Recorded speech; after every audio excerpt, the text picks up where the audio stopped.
हाँ भाई, नमस्कार। क्या हाल चाल है दोस्तों? आगे बढ़ें। तो आगे हम बात करते हैं और आगे हम कल हमने डायग्राम में पढ़ लिया था किस प्रकार से वर्गीकरण है वगैरह वगैरह, वो सारी बातें हमने कल कर ली थी। तो आज की जो क्लास है, इस क्लास में हम कुछ एनसीईआरटी जो जो बातें दी हैं, जो इंपॉर्टेंट पॉइंट हैं, इनको आप पॉइंट फॉर्मेट में नोट्स में लिख सकते हैं। तो वो अलग बात है। अब ये जो चीज़ें जो यहाँ पर दी है ना, उतना भी कंटेंट बहुत सफिशिएंट होता है अगर यूपीएससी यूपीपीएससी मेंस में हमें लिखना हो, ठीक है। या फिर आरएएस वगैरह के मेंस में भी आ जाते हैं क्वेश्चंस, तो वहाँ पर लिखना हो। या फिर जो है आपका एमपी में तो खैर वर्ल्ड हटा ही दिया मेंस से, और बिहार में भी बीपीएससी में भी वर्ल्ड में नहीं आता है। लेकिन बीपीएससी में आप देखोगे कि ये कुछ फैक्चुअल जानकारियाँ हैं, ये फैक्चुअल जानकारियाँ यहाँ से पूछता है ना। एनडीए वगैरह सीडीएस वगैरह में भी सीधे डायरेक्ट यहाँ से क्वेश्चन आते हैं, जबकि क्वेश्चन पूछा भी जा चुका है। ये वाला औसत मोटाई को लेकर के ये प्रश्न पूछा भी गया है, ठीक है ना। तो चलिए डिस्कस कर लेते हैं और डिस्कस करते हैं। और तीन हमने देखे थे कि भूकंपीय तरंगों के अध्ययन के आधार पर पृथ्वी की आंतरिक संरचना को तीन भागों में इसको बांटा गया है, ठीक है ना। तीन भागों में, और तीन भागों में जो सबसे पहली थी, उस सबसे पहला जो पार्ट था, उस सबसे पहले पार्ट का नाम था क्रस्ट था, ठीक है ना। तो ये यहाँ पर क्रस्ट या भूपरपटी है। अब क्रस्ट जो है यह पृथ्वी का सबसे आउटर मोस्ट पार्ट है या सबसे ठोस भाग है। यह एक ठोस है, और हमने इसकी औसत मोटाई जो थी वो लगभग 30 से 35 किलोमीटर इसकी औसत मोटाई इसकी हमने देखी थी। तो 30 से लेकर के 35, या फिर इसको कई जगहों पर आपको 35 से लेकर के 45 किलोमीटर मिल जाएगी। परंतु आप देखोगे कि इसकी जो मोटाई दी है, वो मोटाई दी है महासागरों के नीचे इसकी मोटाई, औसत मोटाई 5 किलोमीटर तक मिलती है। महाद्वीपों के नीचे ये 30 किलोमीटर तक पाई जाती है। तो अगर एनसीईआरटी के डेटा के आधार पर बात करेंगे तो वहाँ पर आप देखोगे कि महासागरों में, क्योंकि महासागरों के अंदर अगर आप देखो तो महासागर इस प्रकार के होंगे ना, तो आप देखोगे कि ये जो मान लो आपका क्रस्ट है, ये अगर क्रस्ट मान ले इसको, तो अगर इसको क्रस्ट मान ले, अगर इसको क्रस्ट मान ले, तो इसको अगर क्रस्ट माना जाए, तो इस क्रस्ट के अंदर आप ध्यान दीजिएगा, इस क्रस्ट के अंदर आप देखोगे तो ये जो मोटाई है ना, ये कितनी है, ये 5 किलोमीटर तक मिलेगी, ठीक है ना, 5 किलोमीटर तक मिलेगी। और ये जो है ना, ये वाली ये कितने किलोमीटर तक मिलेगी, तो ये 30 किलोमीटर तक मिलेगी औसत। जबकि जो पर्वतीय क्षेत्र हैं उनमें 70 किलोमीटर की मोटाई जो है वो पाई जाती है ना। तो हिमालय श्रेणी के नीचे तो ये कितनी मिलती है, तो क्रस्ट जो है वो हिमालय के नीचे कितना मिलता है, तो हिमालय के नीचे ये और भी ज़्यादा मोटाई है, क्योंकि पर्वत जितने ऊपर हैं वो नीचे भी होते हैं। समस्थिति की एक कॉन्सेप्ट आता है, उसको आगे चलकर चर्चा करेंगे। तो मुख्य पर्वत श्रृंखलाओं के क्षेत्र में यह मोटाई और भी अधिक मिलती है। तो पर्वत जहाँ जहाँ पर होंगे वहाँ मोटाई ज़्यादा होगी, क्रस्ट औसत रूप से 30 के आसपास मिलेगी, और महासागरों में बिल्कुल कम मिलेगी, ठीक है। और हिमालय के नीचे ये कितनी पाई जाती है, 70 किलोमीटर तक ये पाई जाती है, ठीक है। देखो, इसके अलावा महासागरों की तुलना में मोटाई, महाद्वीपों की तुलना में महासागरों में जो मोटाई होगी क्रस्ट की मोटाई क्या होगी, वो क्रस्ट की मोटाई क्या होगी भाई, वो आपकी काफ़ी कम मिलेगी, ठीक है। ठोस भाग है और बाहरी भाग है, ये बहुत भंगुर या ब्रिटल होते हैं। शीशा होता है ना, भंगुरता का गुण होता है शीशे में, जिसमें जल्दी टूट जाने की प्रवृत्ति पाई जाती है। भूपरपट्टी की मोटाई महाद्वीपों और महासागरों के नीचे अलग अलग है। महासागरों में भूपरपट्टी की मोटाई महाद्वीपों की तुलना में कम मिलती है, ठीक है ना। तो महासागरों के अंदर इसकी मोटाई काफ़ी कम पाई जाती है, ये आप थोड़ा सा ध्यान रखिएगा प्लीज़, ठीक है। अब हम आगे चलते हैं, और दोस्तों आगे अगर हम बढ़ें और आगे अगर हम चलें, आगे आप ध्यान दीजिएगा, अगली बातों पर आते हैं। और अगली बातों में जब आप आएंगे तो अगला एक पार्ट हमने पढ़ा था मेंटल पढ़ा था ना, तो मेंटल है। अब मेंटल कहाँ मिलेगा, ऊपर क्रस्ट है, नीचे कोर है। तो कोर और मेंटल के बीच 30 किलोमीटर से लेकर 2900 किलोमीटर तक का जो पार्ट है, और इस 30 से 2900 किलोमीटर तक का जो हिस्सा आएगा, इस हिस्से के अंदर अगर आप देखोगे, तो इस हिस्से के अंदर आपकी अगर बातें करोगे, तो इस हिस्से में दोस्तों आप पाएंगे कि इस हिस्से के अंदर आपका जो मिलता है, वो इस हिस्से के अंदर आपका इस हिस्से में ही दुर्बलता मंडल, या जिसको हम जोन ऑफ लो वेलोसिटी बोलते हैं, वो भी इसके अंदर मिलता है, ठीक है ना। तो इसके अंदर दुर्बलता मंडल पाए जाते हैं। भूपरपटी, भूगर्भ में परपटी के नीचे का भाग मेंटल कहलाता है। यह मोह अशांतता से आरंभ होकर 2900 किलोमीटर की गहराई तक पाया जाता है। मेंटल का ऊपरी भाग दुर्बलता मंडल कहा जाता है। एस्थेनो शब्द का अर्थ दुर्बलता से है ना। एस्थेनो जो वर्ड होता है ना, एस्थेनो वर्ड जो होता है, एस्थेनो का वर्ड का मतलब होता है क्या, इसका मतलब दुर्बल मतलब कमजोर, ठीक है ना। दुर्बलता, ये इसका अर्थ है ना। इसका जो मीनिंग है, इसका मीनिंग जो है वो, इसका मीनिंग है क्या, तो इसका मीनिंग है क्या, इसका मीनिंग है दुर्बलता। एस्थेनो शब्द का अर्थ क्या है, तो इसका अर्थ है दुर्बलता है, ठीक है। अच्छा, इसका विस्तार कहाँ तक मिलता है? तो एस्थेनोलिथोस्फीयर के नीचे 400 किलोमीटर, तो 100 से लेकर के और 400, तो इसका विस्तार 400 किलोमीटर तक आंका गया है। ज्वालामुखी उद्गार के दौरान लावा धरातल पर पहुंचता है, इसका मुख्य स्रोत यही है। कल मैं इस बारे में डिस्कस कर चुका हूं और कल ये भी मैं आपको बता चुका हूं, तो भूपर्पटी एवं मेंटल का ऊपरी भाग मिलकर स्थल मंडल कहलाते हैं। स्थल मंडल का मैं बताया था कल आपको, स्थल मंडल क्या है? तो भूपर्पटी और इसके नीचे का जो अपर मेंटल है, उस अपर मेंटल का कुछ हिस्सा है, वो मिलकर कहलाते हैं। इसकी मोटाई 10 किलोमीटर से और 200 किलोमीटर के बीच पाई जाती है। औसत मोटाई इसकी कितनी मिलेगी? वो देखो, जहां पर पर्वत होंगे वहां मोटाई ज्यादा हो जाएगी लिथोस्फीयर की, जहां पर सागर होंगे वहां लिथोस्फीयर की मोटाई कम हो जाएगी। तो 10 किलोमीटर से कितना तक मिलेगी? तो 10 से लेकर के 200 किलोमीटर तक मिलेगी। सामान्यतः जनरली 100 किलोमीटर इसकी औसत मोटाई मिलती है। और स्थल मंडल के टुकड़े जो होते हैं उन्हें हम प्लेट्स के रूप में भी जानते हैं। निचले मेंटल का विस्तार दुर्बलता मंडल के समाप्त हो जाने के बाद तक है, यह ठोस अवस्था में पाया जाता है। तो देखो, 400 के बाद में 700, 700 के बाद 2900। पिछला डायग्राम आप उठा करके देखो, आपको जितनी भी चीजें हैं वो बिल्कुल क्रिस्टल एंड क्लियर हो जाएंगी कि हाँ साहब, ये कॉन्सेप्ट इस प्रकार से आपका है। तो ये सारी चीजें आपको क्लियर हो जाएंगी, आपको दिक्कत समझ में नहीं आएगी।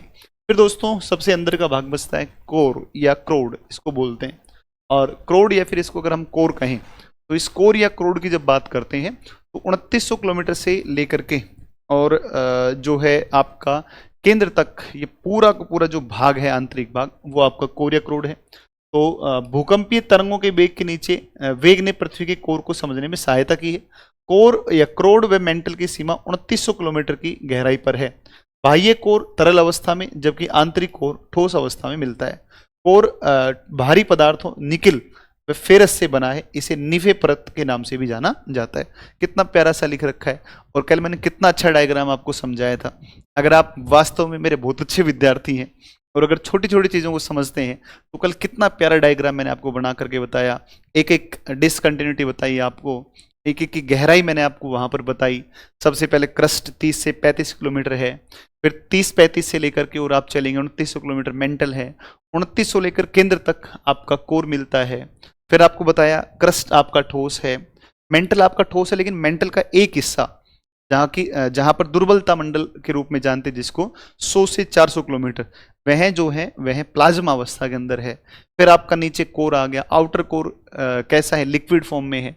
और we know that the S waves of earthquake do not enter in outer core, so we can say that the outer core is found in the form of liquid. तो we define that the core, outer core is in liquid state, right. तो outer core जो है वो liquid state में है, और core जो reason है, इस कोर रीजन के अंदर भारी तत्व मिलते हैं। मैग्मा सेपरेशन आपको मैंने बताया था।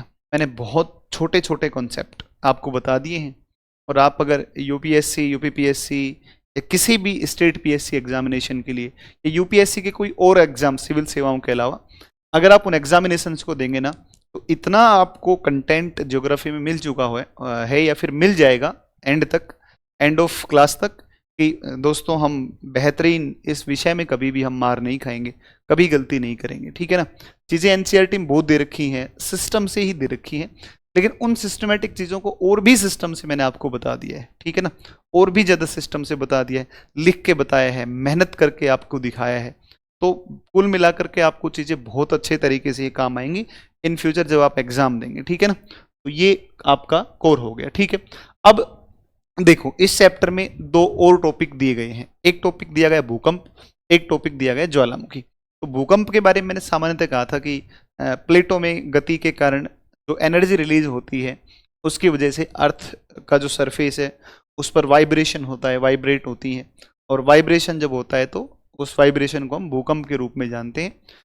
तो प्लेट टेक्टोनिक भूकंप की उत्पत्ति का एक सबसे मुख्य कारण होता है। जैसे प्लेटों की टक्कर की वजह से भूकंप आ सकते हैं, जैसे प्लेटों की टक्कर के अलावा भूकंप जो आ सकते हैं, उन भूकंपों के आने के कारण ये हो सकते हैं कि साहब अर्थक्वेक का एक कारण वोल्केनो हो सकता है, परमाणु विस्फोट हो सकता है कि नहीं। तो ऐसे कई सारे कारण होते हैं, ठीक है। तो अब हम भूकंपों के प्रकार पर आते हैं। तो मैंने अधिकेंद्र है ना, अवकेंद्र, वो सब मैंने आपको कल बता दिए थे। अब फोकस जो होता है वो तमाम चीज़ें मैंने आपको बताई थी। और अब जो है भूकंप के प्रकार और सुनामी के बारे में थोड़ा सा दिया है। तो हम कोशिश करते हैं थोड़ा सा पढ़ लेते हैं भूकंप और सुनामी को लेकर के थोड़ी बातें कर लेते हैं, और एक चैप्टर होगा हमारा वोल्केनो होगा, ठीक है ना। वोल्केनो होगा तो कल फिर वोल्केनो करवा देंगे, आज भूकंप तक बातें कर लेते हैं, कल वोल्केनो करवा देंगे, ठीक है। अब हमारा एक आ गया टॉपिक, और ये था टाइप्स ऑफ अर्थक्वेक। दोस्तों टाइप ऑफ अर्थक्वेक या भूकंप के प्रकार की बात करें तो सबसे पहले सामान्य विवर्तनिक भूकंप, the most common ones are the tectonic earthquake.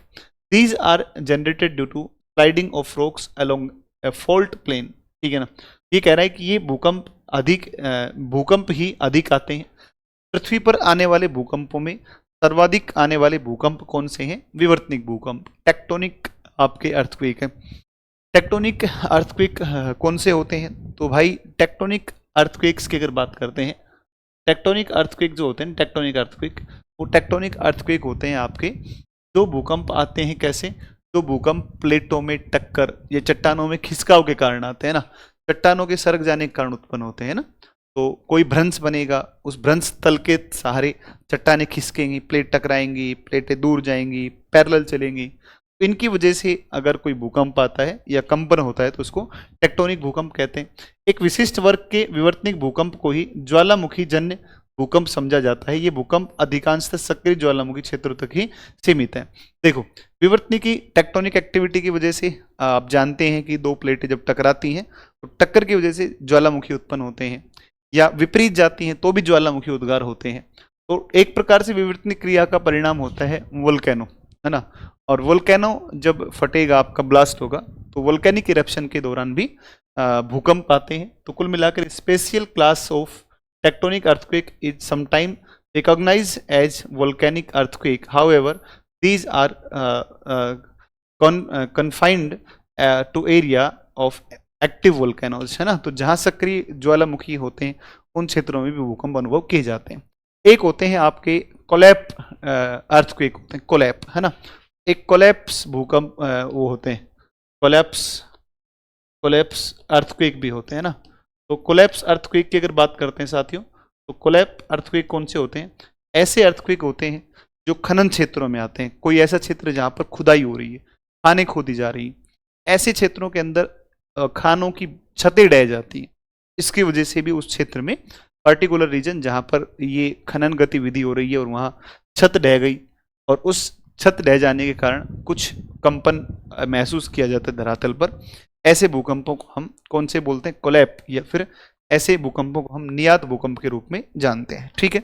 इसके अलावा हम कई बार एटॉमिक टेस्टिंग करते हैं, तो एटम टेस्टिंग या परमाणु विस्फोट, तो जो एटॉमिक एक्सप्लोजन की वजह से भूकंप आते हैं, ठीक है ना। तो कभी कभी परमाणु व रासायनिक विस्फोट से भी भूमि में कंपन होता है, जिसे हम विस्फोट भूकंप के रूप में जानते हैं, ठीक है ना।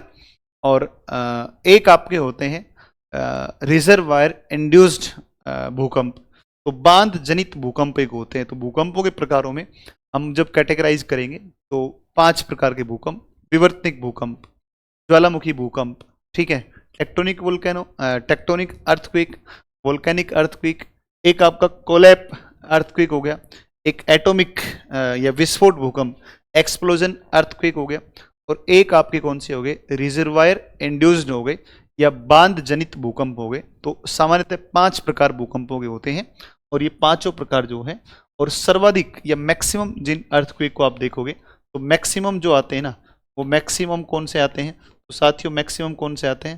तो मैक्सिमम होते हैं टेक्टोनिक अर्थक्वेक होते हैं ना, टेक्टोनिक अर्थक्वेक होते हैं। टेक्टोनिक अर्थक्वेक आपके आते हैं, सबसे ज़्यादा आते हैं टेक्टोनिक अर्थक्वेक आते हैं, ठीक है।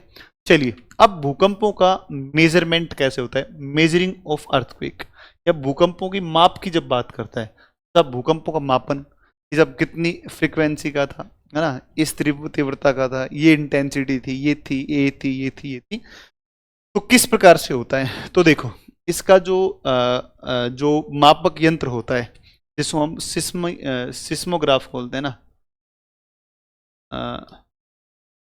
सिस्मोग्राफ। तो सिस्मोग्राफ जो होता है ना, सिस्मोग्राफ भूकंप लेखी यंत्र, है ना। तो सिस्मोग्राफ जो होता है ना, उस सिस्मोग्राफ को देखोगे तो इस सिस्मोग्राफ में आपका एक आता है मर्केली आता है ना, मर्केली आता है, ठीक है ना। एक रिक्टर आता है, रिक्टर स्केल आता है ना, रिक्टर आता है। एक रोसीफेरल भी आता है ना, रोसीफेरल।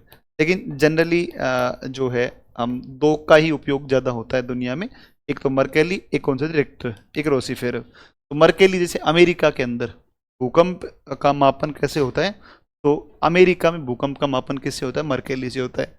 भारत में रिक्टर से होता है। सामान्यतः जनरली दो ही यूज किए जाते हैं। तो देखो एक बार इस बात को थोड़ा सा समझने की कोशिश करो, है ना। अलग अलग विद्वान हैं जिन्होंने ये मापक तैयार किए, है ना, या ये स्केल्स को तैयार किया। तो रोसीफेरल हो गया, एक मर्केली हो गया, ठीक है ना। एक रोसीफेरल हो गया और एक कौन सा हो गया, मर्केली हो गया, ठीक है। और एक कौन सा हो गया आपका, रिक्टर हो गया।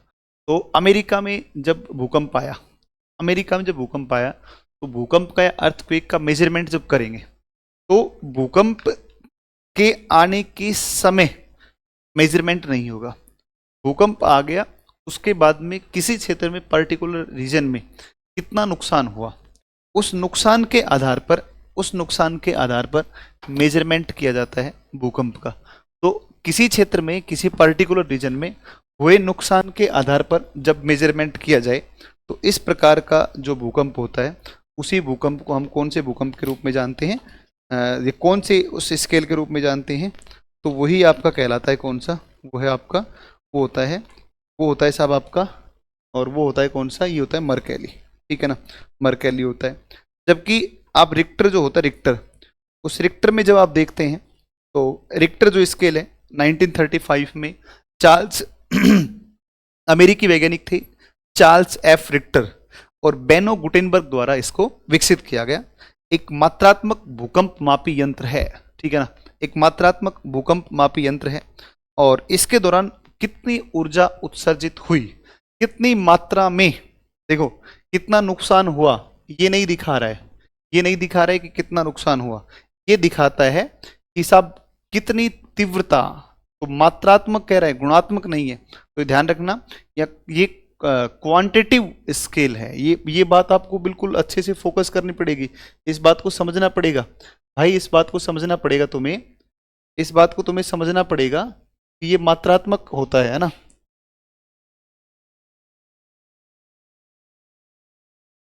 देखो ये जो भूकंप होता है ना, ये आपका कैसा होता है, ये मात्रात्मक होते हैं। तो मेजरमेंट अर्थक्वेक का मेजरमेंट के ऊपर बात कर लेते हैं कि साहब मेजरमेंट कैसे होता है। तो जब मेजरमेंट की हम बात करने बैठेंगे, तो मेजरमेंट की जब हम बात करने बैठेंगे भूकंप के मेजरमेंट की, तो मेजरमेंट में आप देखो एक रिक्टर स्केल से मेजरमेंट होगा, एक रोसीफेरल से होगा, एक मर्केली से होगा, ठीक है ना। तो रिक्टर, रोसीफेरल और एक कौन सा होगा आपका, एक आपका होगा, एक आपका होगा कौन सा, ये लो, ये देखो इसमें एक बार ध्यान दो, ठीक है। तो ये आपका, इस पर आप ध्यान दीजिएगा, भूकंप की माप, मेजरमेंट। तो दोस्तों मेजरमेंट की जब बात करेंगे, तो इसका देखिएगा आप कि भूकंपीय घटनाओं का मापन भूकंपीय तीव्रता के आधार पर अथवा आघात की तीव्रता के आधार पर किया जाता है। भूकंपीय तीव्रता की मापनी या स्केल जो है वो रिक्टर स्केल है ना। तो एक आपका रिक्टर स्केल है, रिक्टर स्केल है।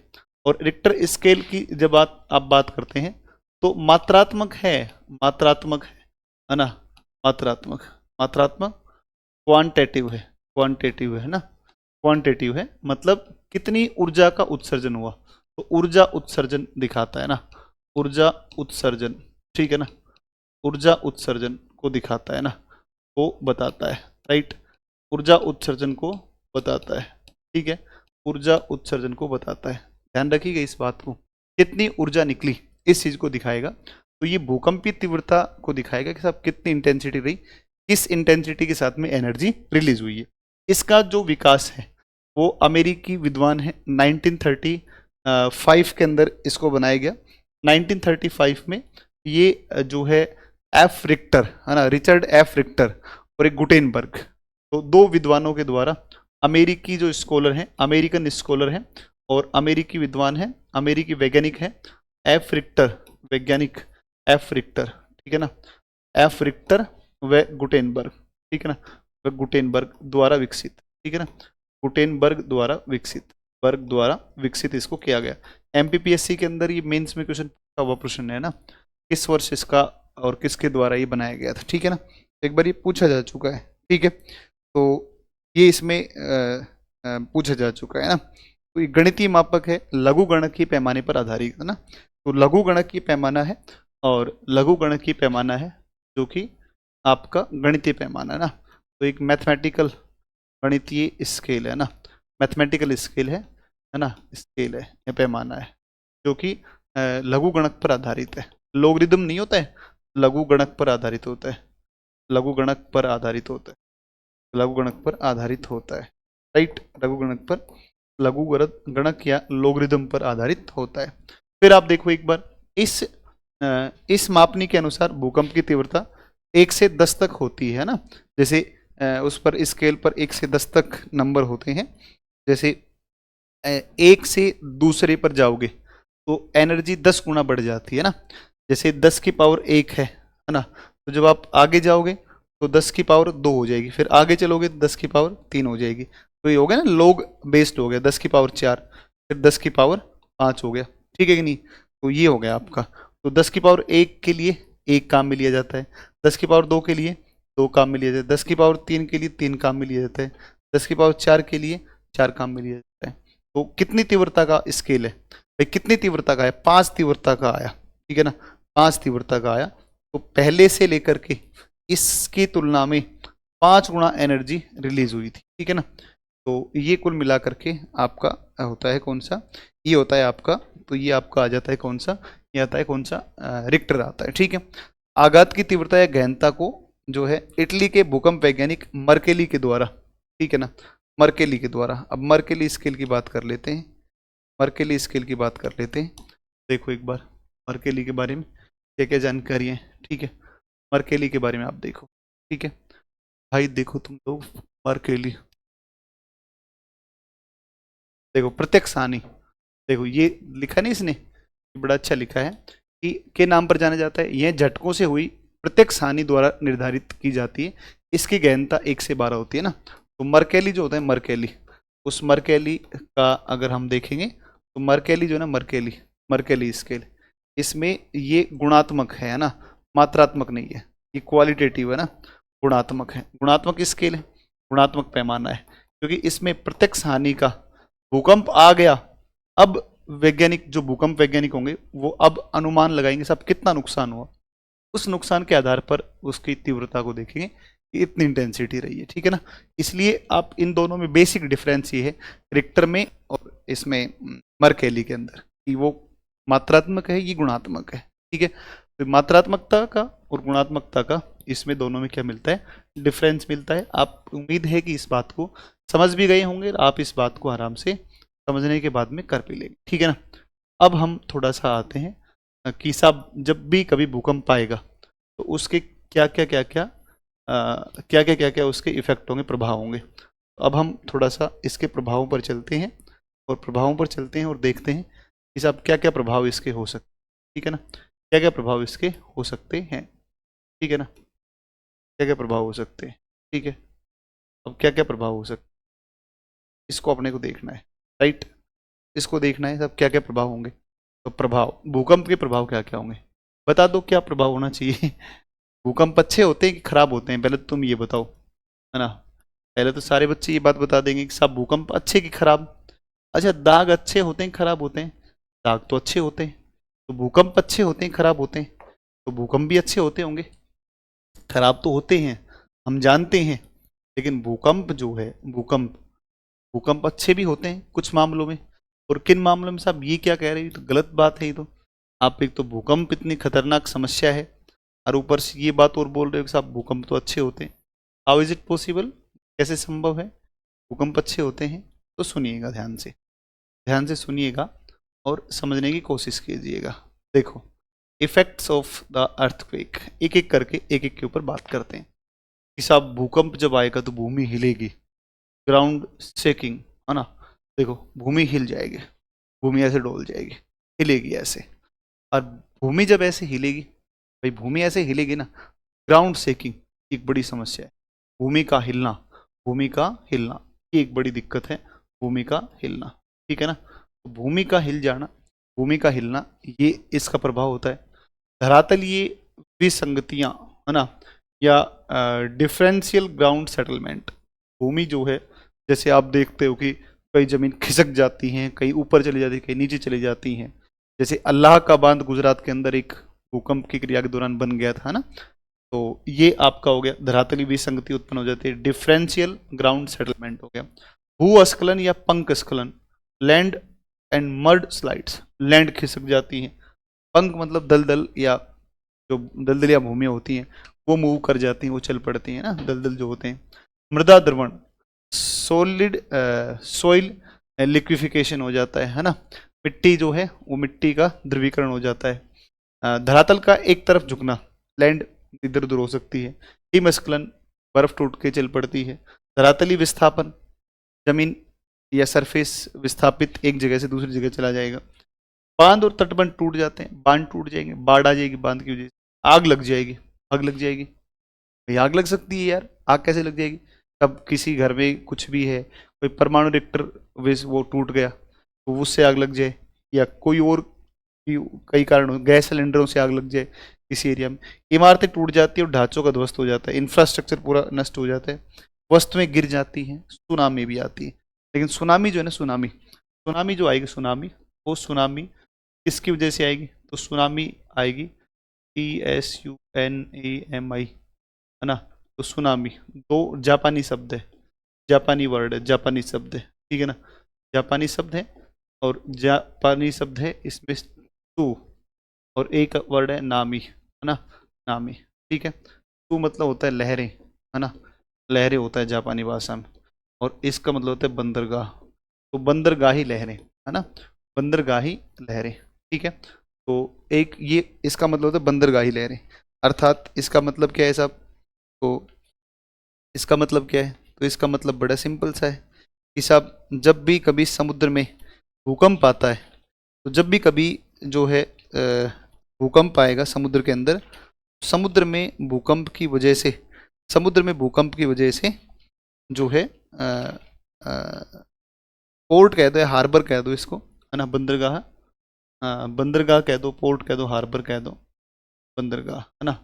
तो इसको पोर्ट भी कह सकते हैं, है ना, और इसको हार्बर, ठीक है, हार्बर भी कह सकते हैं।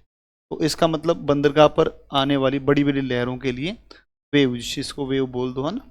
तो ऐसी वेव, जो बड़ी बड़ी वेव जो कहाँ पर आती है, जो बंदरगाह के ऊपर आती है या बंदरगाह से आकर टकराती है, उनको सुनामी बोलते हैं, ठीक है।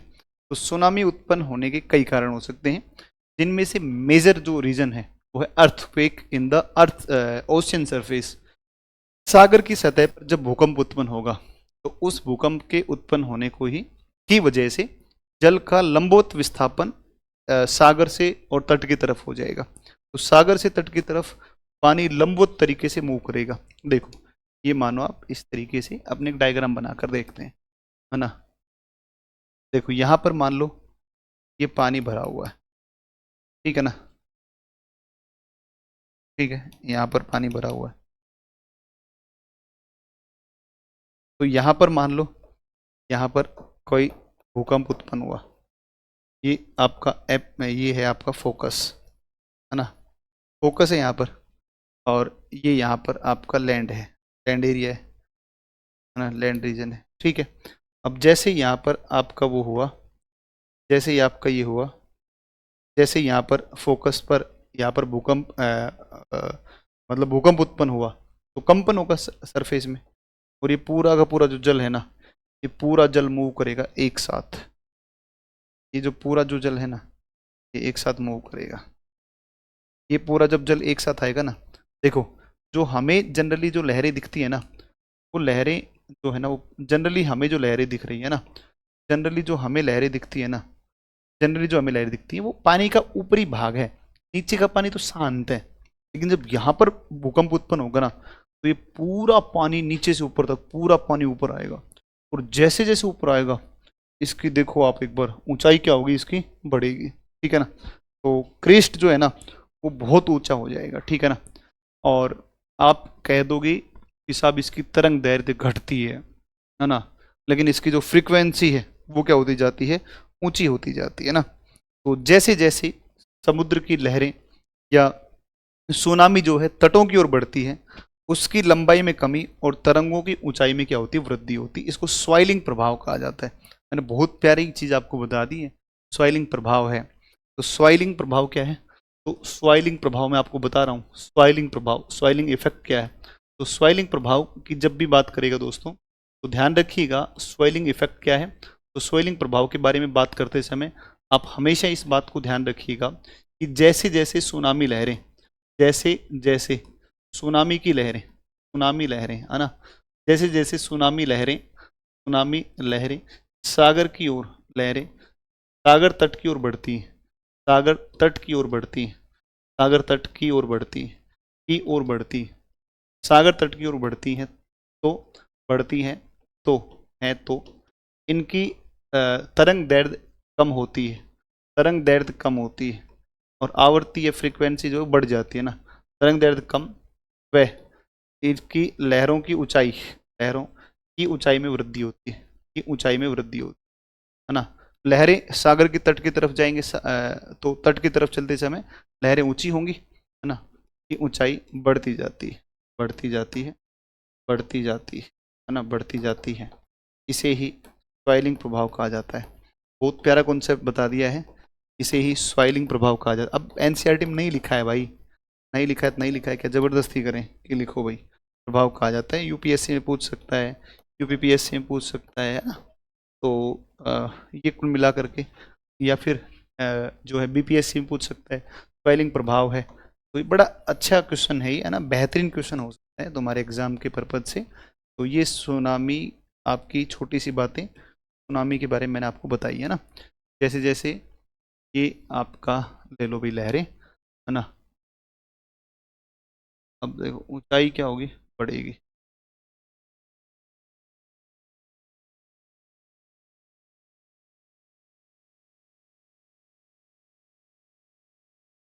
तो देखो जैसे जैसे चलोगे तो तरंग दैर्ध्य क्या था, तो वेवलेंथ, वेवलेंथ तरंग दैर्ध्य बोलते हैं ना। तो अब जैसे जैसे ऊंचाई जो थी, ये आपका सरंग है और ये ट्रफ है, हम गर्त बोलते हैं।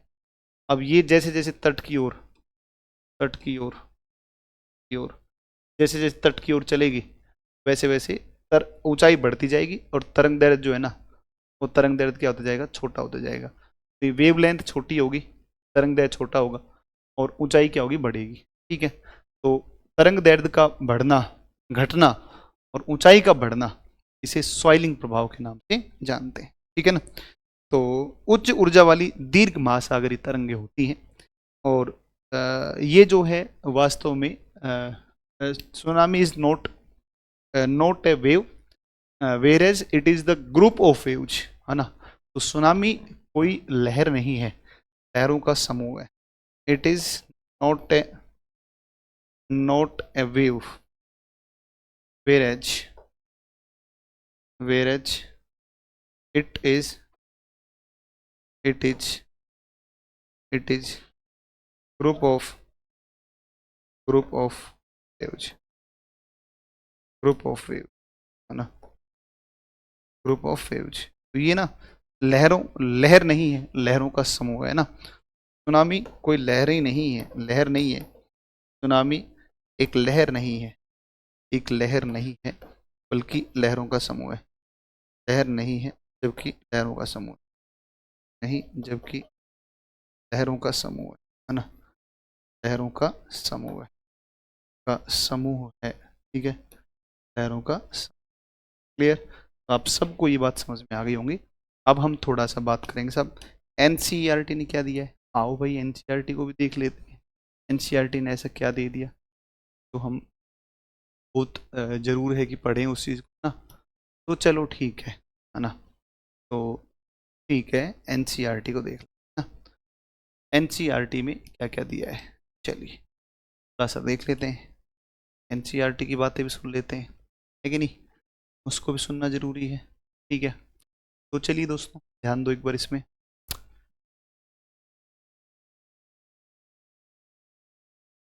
देखो, जो आपने भूकंप के प्रभाव देखे ना, उसमें कह रहा है उपयुक्त सूचीबद्ध प्रभावों में से पहले 6 का प्रभाव अस्थल रूपों पर देखा जाता है, जबकि अन्य को उस क्षेत्र में होने वाली जन धन की हानि समझा जा सकता है। सुनामी का प्रभाव तभी पड़ेगा जब भूकंप का अधिकेंद्र समुद्र अधः स्थल, जो सागर का जो वो है अधः स्थल, अधः स्थल जो है ओशियनिक वाटर है उसके नीचे है ना, उसमें नीचे हो, अधः स्थल स्थल अधः स्थल पर हो और भूकंप की तीव्रता बहुत अधिक हो और 5 से अधिक रिक्टर स्केल पर 5 से अधिक का भूकंप आए। अधः स्थल मतलब नीचे, समुद्र के नीचे भूकंप आए, सागर के नीचे भूकंप आए। सुनामी अपने आप में भूकंप नहीं है, ध्यान रखना, ये वास्तव में लहरें हैं। जो लहर नहीं है, लहरें का है ना, लहरें मतलब लहरों का समूह है, ठीक है ना। भूकंपीय तरंगों से उत्पन्न होती है। भूकंप जब उत्पन्न होगा तो नीचे से पी एस आएंगे, सागर की सतह के ऊपर कंपन कर देंगे, सागर सतह पर कंपन, पानी भी कंपन हो की वजह से मूव होगा, मूव होकर के तट की तरफ आएगा, है कि नहीं। तो ये होता है। यदि भी मूल रूप से कंपन की क्रिया कुछ सेकंड ही रहती है, फिर भी यदि भूकंप की रिक्टर स्केल पर 5 से अधिक है तो इसके परिणाम अत्यधिक विनाशकारी होते हैं। मतलब कम तीव्रता का भूकंप आएगा तो भी लहरें होंगी, लेकिन लहरें थोड़ी सी नीची होंगी, बहुत ऊंची या बहुत खतरनाक लहरें नहीं होंगी। कुल मिलाकर के हमने ये बातें कर ली किसके बारे में, ये बातें हमने कर ली हैं किसके बारे में, भूकंप के बारे में। अब देखो कुछ और जानकारियां मैं आपको अगर बताऊं तो थोड़ी सी बातें इसके अंदर और भी लिखी है ना। अब वो कौन कौन सी बातें हैं, कौन कौन सी चीज़ें हैं, तो उसको अगर मैं लेकर बात करूं आपसे, तो भूकंप की आवृत्ति या फ्रिक्वेंसी, ठीक है ना, भूकंप की आवृत्ति। चलिए भूकंप की आवृत्ति पर कुछ बातें हम करेंगे, ठीक है ना। भूकंप की आवृत्ति एक बार देखते हैं। अच्छा, भूकंप का विस्तार वो मैं इसके साथ नहीं, भूकंप की आवृत्ति इसको जो है मैं आपको पढ़ाऊंगा, भूकंप की आवृत्ति, हाँ ये आ गया, इसको मैं पढ़ाऊंगा आपको किसके साथ में, इसको मैं पढ़ाऊंगा आपको भूकंप की आवृत्ति को, नहीं, भूकंप का विस्तार क्षेत्र कहाँ कहाँ पर दुनिया में ना, तो दुनिया में भूकंपीय क्षेत्र का विस्तार, भूकंप के क्षेत्र कौन कौन से है ना। जापान में तो इतने भूकंप आते हैं कि भूकंपों का ही देश कह दिया जापान को, तो है कि नहीं। तो भूकंप बहुत ज़्यादा आते हैं संख्या में, तो क्या करें, आते तो आते ही हैं भाई, है कि नहीं, आते हैं तो आते ही हैं भूकंप तो ज़्यादा जापान में, है कि नहीं। तो 3-4 तीव्रता का भूकंप आना तो वहाँ सामान्य है कि नहीं। और अपने आ जाए 4 तीव्रता का तो कई दिन तक मोहल्ले में खबर चलती है। और भाई मैं सो रहा था, भूकंप आया, सब कुछ हिल गया, और कईयों को तो पता भी नहीं चलता है भूकंप आ गया। जैसे एक दिन बिल्डिंग में हम थे, तो हम लोग भूकंप आया उस समय, तो भूकंप जब आया तो हम लोग नीचे निकल करके आए, तो उस समय पर रात की लगभग 11-12 बजे की बात, अभी कुछ दिन पहले की बात है। तो वहाँ पर धर्मेंद्र सर भी आए हुए थे, अपने जो फिलोसफी वाले सर है ना, ऐसे पढ़ाते हैं यार, बहुत ग्रेट टीचर है ना। तो सर भी थे और फिर सारे मतलब कैंपस में जितने भी लोग थे और आसपास के और भी लोग, भूकंप आया तो सबको पता चल गया, मुझे पता ही नहीं चला भूकंप आ गया है। सच में नहीं पता चला मुझे भूकंप आया है। तो एकदम से भाग कर आए, तो मैं कहा, यार भूकंप, जल्दी चलो।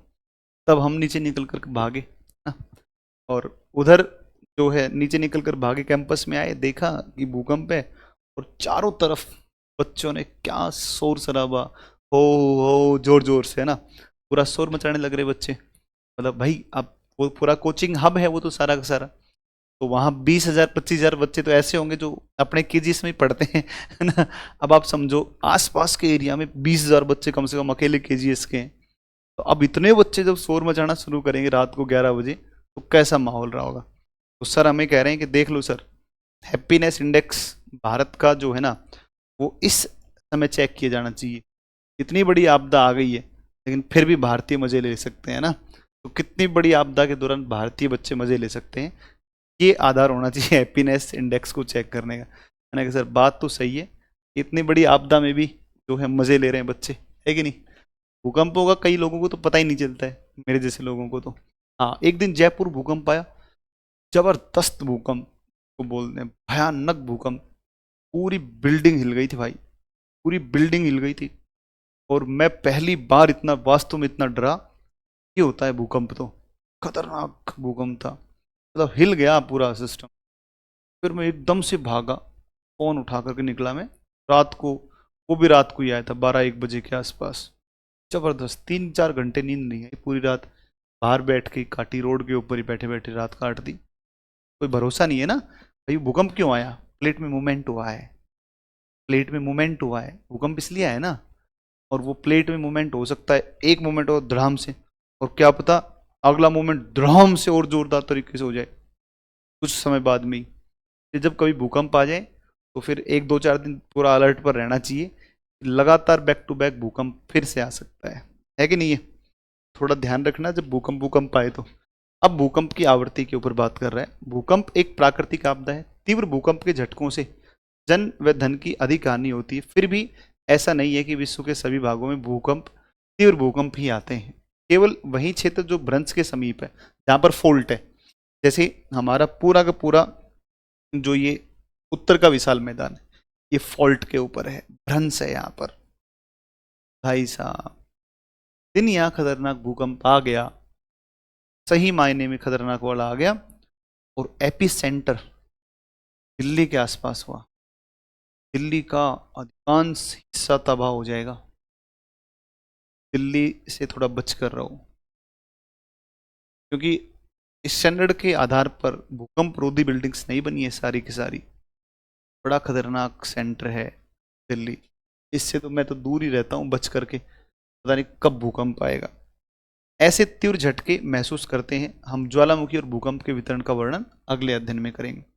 प्राय देखा गया है कि रिक्टर स्केल पर 8 से अधिक तीव्रता वाले भूकंप के आने की संभावना बहुत कम ही होती है। तो 1 या 2 वर्ष में एक ही बार आते हैं, जबकि हल्के भूकंप लगभग हर मिनट पृथ्वी के किसी न किसी भाग में महसूस किए जाते हैं। हर 1 मिनट में पूरी धरती के ऊपर भूकंप चलते ही रहते हैं। पूरी धरती पर हर मिनट में भूकंप आ रहे हैं, कहीं कहीं कहीं कहीं पूरी दुनिया में कहीं ना कहीं भूकंप चलता रहता है। और कई सारे ऐसे भूकंप आते हैं जब जिनका पता ही नहीं चलता है वास्तव में, बहुत ज़्यादा महसूस नहीं, हल्के फुल्के महसूस भी नहीं होते हैं बहुत सारे लोगों को ना। ऐसे भूकंप चलते ही रहते हैं पृथ्वी के ऊपर, क्योंकि पृथ्वी का भूपटल स्थिर नहीं है, लगातार मूवमेंट कर रहा है। ठीक है, तो आगे कल के चैप्टर में कल की क्लास में हम पढ़ेंगे ज्वालामुखी को डिटेल से एनालाइज करेंगे। ठीक है भाई, थैंक यू सो मच।